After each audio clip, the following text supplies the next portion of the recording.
Hello and welcome back to my channel. Today's video I'm going to show you how I back and finish a mug coaster. Here are all the supplies that I'll be using in my video. So first of all, a staple extractor to take the staples out of the frame to get the cloth off, some nice sharp fabric scissors, some felt, we'll be using black felt for these, and then of course your glue gun and some glue sticks. So this is the frame of all the pieces that I need to back and finish. They've all been glued and they've dried overnight, so I'm going to take them off the frame and we're going to make one together, probably the spider web. The first thing I always do is take off the masking tape that I put on. I put the masking tape on because it stops the monk's cloth fraying everywhere, because it will get everywhere. And then I've got this little staple extractor where I'm going to go around and take out all of the staples. Now this is going to take me a while, so I'll be back in a minute. Bye.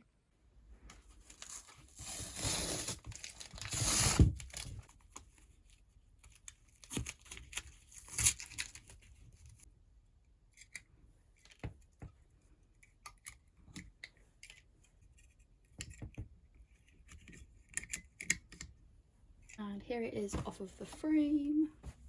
So now I'm going to cut them out. Obviously we're just focusing on the spider web, so I'm going to cut that one out. I always turn it over. The other thing I try and do with my designs is if I see an area that I might be able to fit a hoop for a next project, like here maybe, I'll try my best to save any offcuts that I can and make use of them where I can. When cutting out your designs, you want to try and leave about 1 centimetre around the design. You don't want to cut too close. So be extra cautious when you're cutting next to other designs, so that both of them have a decent amount around them. And then what you do now is you just cut it out completely, leaving that border.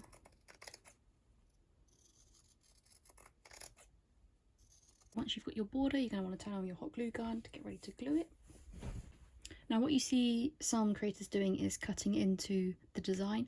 I used to do this, but I realised it's just a step that isn't really necessary when it comes to a circle. The design, however, was something like this, where it's not all circular. I would, when I'm cutting out the cloth here, I would leave this, and then in the indents I would snip. So I'd snip any indents so that they fold better. But when you're doing just a circle, you really don't have to do any extra snips. It's only if the design is a little bit different with a lot of indents. Once your hot glue gun has heated up, you can start to glue. Now you do it in sections. You have to remember that hot glue dries very quickly, so you do have to work pretty quick.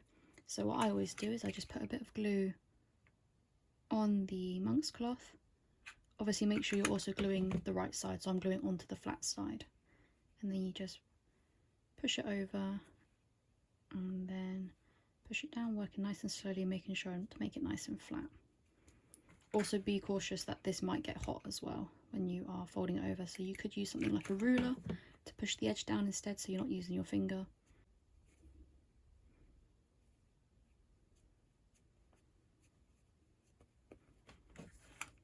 Okay, and the last little bit here.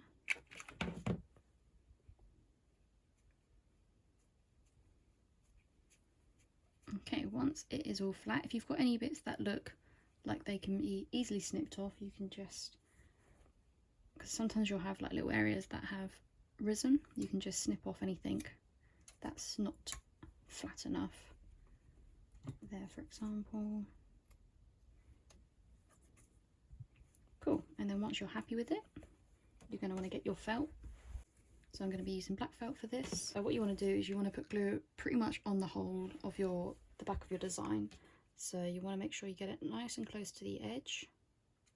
Again, work nice and quick because the glue will dry. And then I always do a few bits in the middle, like so. Get your felt. When you put it on the felt, make sure you've got a good border around it. Once it's on your felt, the first thing I do is just cut it out roughly.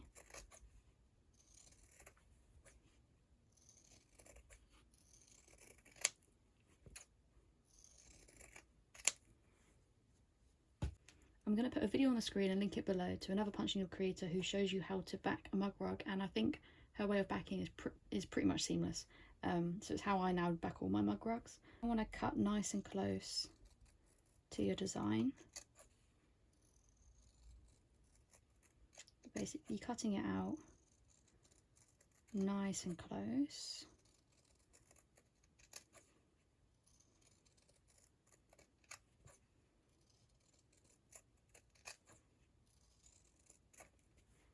So when you look at it this way, just see if there's any areas where the felt is sticking a bit too much and just trim that down. You don't want to trim it too much for this technique.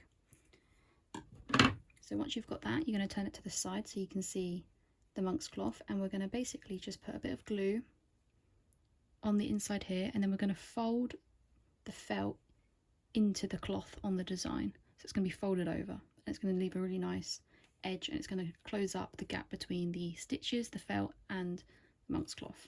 I'm going to put a little bit of glue in here. You really don't want much because it might spill over the edge. And then you're just going to fold it over.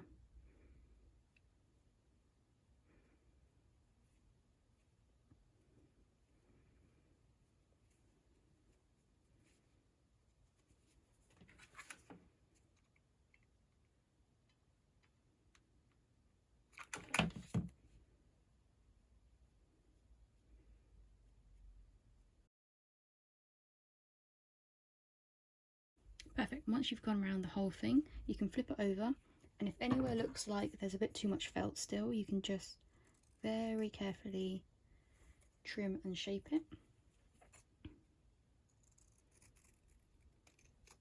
And then you have your finished mug coaster, nice and neat, perfect for your coffee.